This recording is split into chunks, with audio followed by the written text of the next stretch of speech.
got to come on. I came back from Ecuador from our first trip down there. Mark and Jill here were with me down there that time. We gave away 6 motorcycles. We see some amazing things going on. And people so joyous that they don't have anything but Jesus Christ in their life. Amen. When I came home, I'd been to Haiti a couple of weeks or a month before that, and I came home and the VA accepted me to come in and get some checkups and some medical stuff. And the truth is, I was very much a racist. And I wouldn't call myself a chauvinistic pig, but I was definitely a man's man. You think God ain't got a sense of humor? I walked in there and he gave me a black female doctor.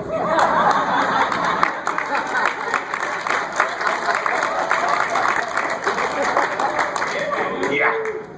She was from Haiti. And right then, I thought I got one of the biggest blessings of my life, because she told me she was going to run tests, and if there was anything wrong with me, she was going to fix me. I didn't know that meant hepatitis C.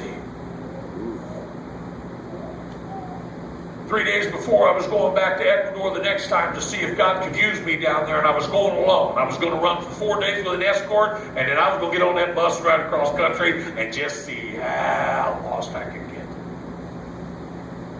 3 days before that, they called me in and told me I had hepatitis C.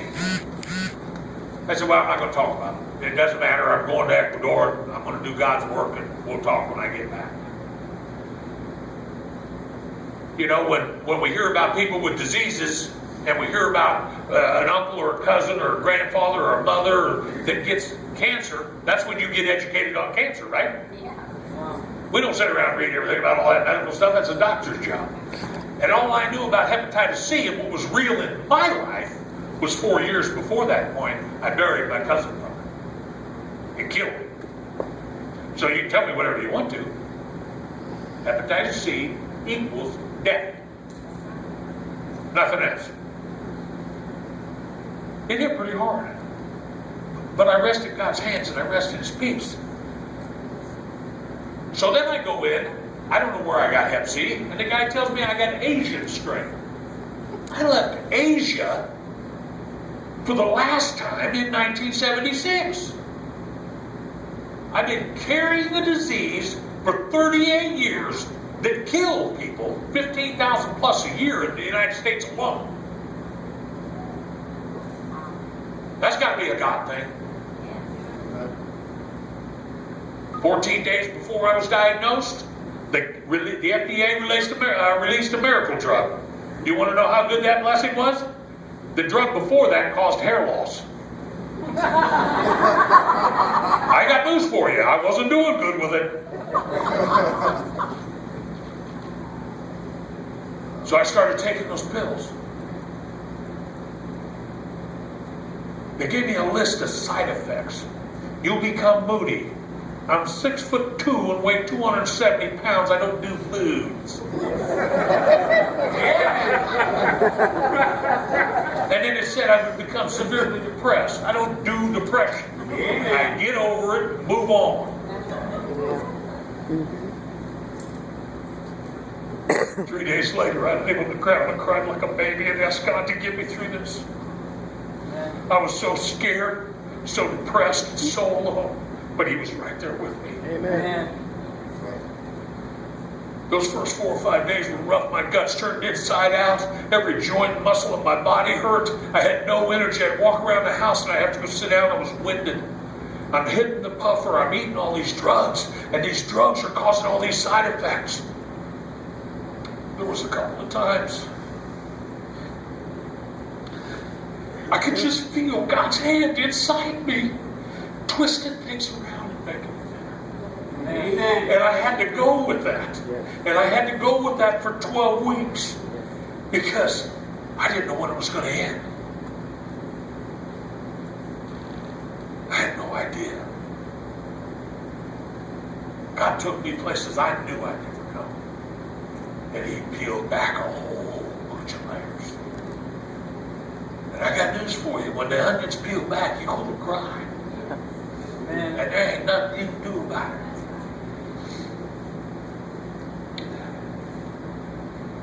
Once I get halfway through the treatments, I find out that most of the people that started around the same time I did had already dropped out of the treatments because I couldn't stand the side effects.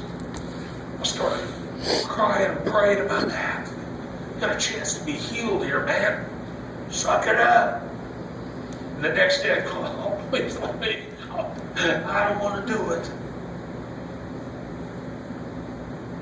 When I got released about 10, 12 days ago, all those meds are done. They'll be in my system for at least 6 months. They are going. I can feel it daily. I can feel them leaving. I can feel better. I'm still extremely fatigued. I have to sit down. I rode my bike coming over here. We rode straight for 110 miles. That's the longest I've been able to ride since I came back from Ecuador in January. I rode from Miami all the way to Cocoa Beach, Rock Ledge. Didn't even stop. But now, just to ride an hour is a chore sometimes. But I'll get back there. It's amazing. I'm undetectable. A disease that has been incurable for 40 years, undetectable in my system. Amen. And guess what else? When they read my liver in the beginning, there were spots and damage there, and on my gallbladder there were stones. When they read my liver after I was done with the treatment, the gallbladder didn't even need to be looked at anymore. And there's no damage to the liver. Now, as the little smarty nurse decided to tell me, you have a fatty liver. I said, ma'am, I have a fatty lot of things, okay?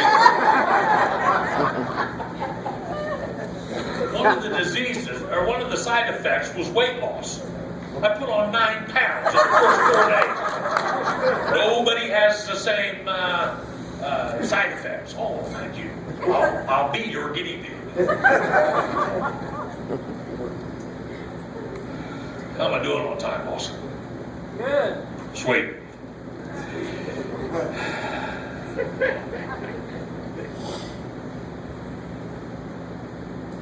Guy that lives across the street from me over in Rock Ledge is strange. Just because if you want to swing a sledgehammer, then go pick a job that you have to swing it and do it. Not buy a tire to put in your driveway and beat on all day with a sledgehammer. I mean, it may be anger management, it may be something, but it is not common sense.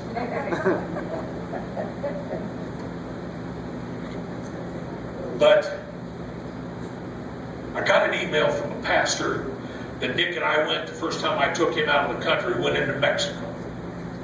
And this pastor sent me a deal when I was suffering real bad, right there about 4, 5, 6 weeks into it.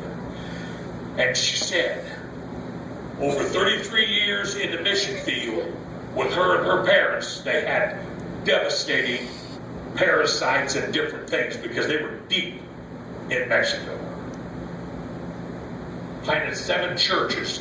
And she said, rest assured, Red Pierce, that someone, through your treatment, will see a miracle from God. Amen. Amen.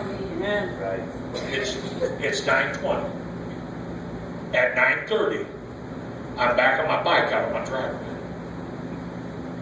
And a neighbor pulls up. He says, what are you doing? I said, I'm going to Orlando to get my first reading to see how it's going with the hepatitis C. He said, really? He said, I was diagnosed with that a year ago. He said, I'm afraid to go through it. Come on. We're like this now. The man stood in my garage. He grabbed my hand. He laid his other hand on my shoulder.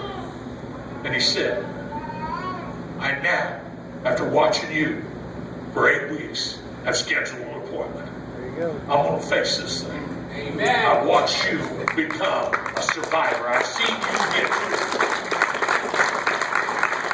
it. 10 minutes after a missionary spoke words into my life to encourage me, God delivered the promise. Amen. 2 weeks after that, a little nurse, it's a missionary that I talk to about medicines and different issues, she calls me, or she sends me a text, and she says, we need to talk. She told me that earlier that day in her doctor's office in Fort Wayne, Indiana, a young lady walked through the door, 18 years old, 4 months in recovery from being a crackhead and hepatitis C, and had no life left in her, had no hope, had no possibility of dream and future. When her doctor left the room, the nurse sat her down and took her hand. She said, I'm going to tell you a story about Red Pierce. She shared my testimony about this nastiness I'm going through.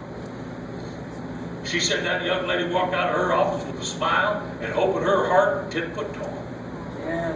All the glory to God. Amen. Because I had no idea anything like that was going on. When we talk about doing mission field, and we talk about going into foreign countries, some people get upset. They say, you're not taking care of your own here. I got news for you. Our government gets in the way of me taking care of some of them. Amen. In a foreign country, the government doesn't get in the way, and I got news for you. Those people want Jesus in their life. They want hope. They want a chance to change and see the glory of God. Can you change that slide to the next one, please?